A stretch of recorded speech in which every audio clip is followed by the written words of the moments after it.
Om Dakshinamurtaye Namaha. This video is sponsored by Educast Learning Course.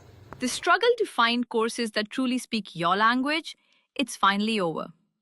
Welcome to EduQuest, where learning is made just for you.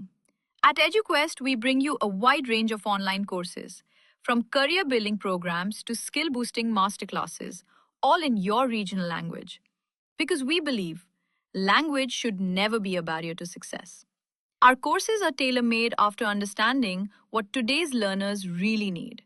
So why wait? Start learning the smarter, simpler way only with EduQuest. Visit eduquest.courses and explore your next course today. And hey, don't miss out on our exciting offers and promotions. Om Shri Dakshinamurtaye Namaha. Gurur Brahma, Gurur Vishnu, Gurur Devo Maheshwaraha.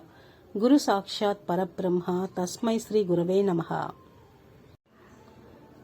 గురు పౌర్ణమి సందర్భంగా దేవతల గురువు దక్షిణామూర్తి విగ్రహాన్ని పరిశీలించినప్పుడు ఒక మర్రి చెట్టు కింద కూర్చుని ఒక కాలు రాక్షసుణ్ణి తొక్కిపట్టి ఉంటుంది, మరో కాలు పైకి మడిచి ఉంటుంది.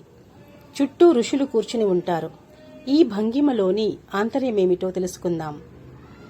బ్రహ్మ యొక్క నలుగురు కుమారులైన సనక, సనందన, సనాతన, సనత్కుమారులు బ్రహ్మజ్ఞానం కోసం అనేక రకాలుగా తపస్సును ఆచరించారు. అయినా వారికి అంతుపట్టలేదు. వారు చివరికి పరమశివుని దగ్గరికెళ్లి తమకు పరమోత్కృష్టమైన జ్ఞానాన్ని ప్రబోధించాల్సిందిగా కోరారు. అప్పుడు శివుడు ఒక మర్రి చెట్టు కింద కూర్చున్నాడు. ఆయన చుట్టూ నలుగురు ఋషులు కూర్చున్నారు. శివుడు ఒక్క మాట కూడా మాట్లాడకుండా ఆ యోగ భంగిమలోనే కూర్చున్నాడు. ఋషులందరికీ అనుమానాలన్నీ వాటంతట అవే తొలగిపోయి జ్ఞానోదయమైంది. ఈ రూపాన్నే దక్షిణామూర్తిగా హిందూ పురాణాల్లో వర్ణించబడింది. ఈ రూపం మనకు ఏమని సూచిస్తుందంటే, జ్ఞానమనేది మాటల్లో వర్ణించలేనిది, కేవలం అనుభవించదగింది అని. గురుదక్షిణామూర్తిగా మనం పూజించే దక్షిణామూర్తి గురువులకే గురువు. అందుకనే ఈయన గురించి మన పురాణాల్లో విస్తృతంగా వర్ణించారు. స్మార్త సాంప్రదాయంలో గురు సాంప్రదాయానికి ఆద్యుడు దక్షిణామూర్తి. ఉత్తర భాగాన అమ్మవారి స్వరూపం లేని కేవలం శివస్వరూపం కనుక దానికి దక్షిణామూర్తి అని పేరు. మేధా దక్షిణామూర్తి వేరే దేవత కాదు. ఆ స్వామిని ప్రతిపాదించే మంత్రాలలో ఒక మంత్రానికి అది దేవతామూర్తి మాత్రమే. అలాగే శ్రీ దత్తాత్రేయుడు, గురుదత్తుడు అనేవారు వేరే వేరే దేవతామూర్తులు కాదు. ఈ దత్తుడు త్రిమూర్తాత్మకుడు, సర్వ సంప్రదాయ సమన్వయకర్త.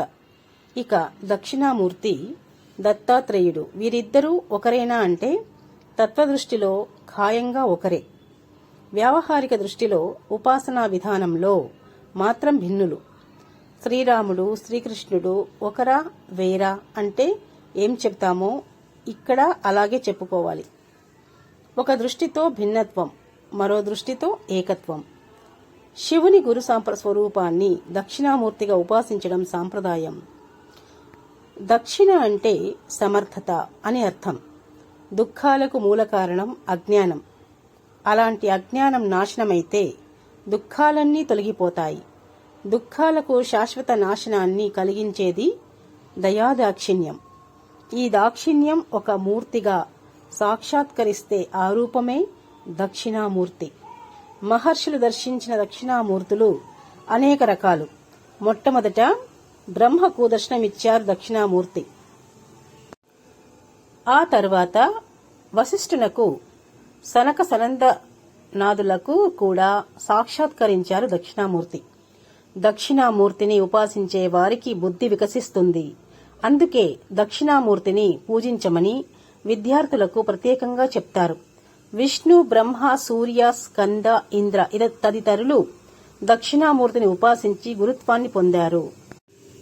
మంత్రశాస్త్రం అనేక దక్షిణామూర్తులను ప్రస్తావించింది.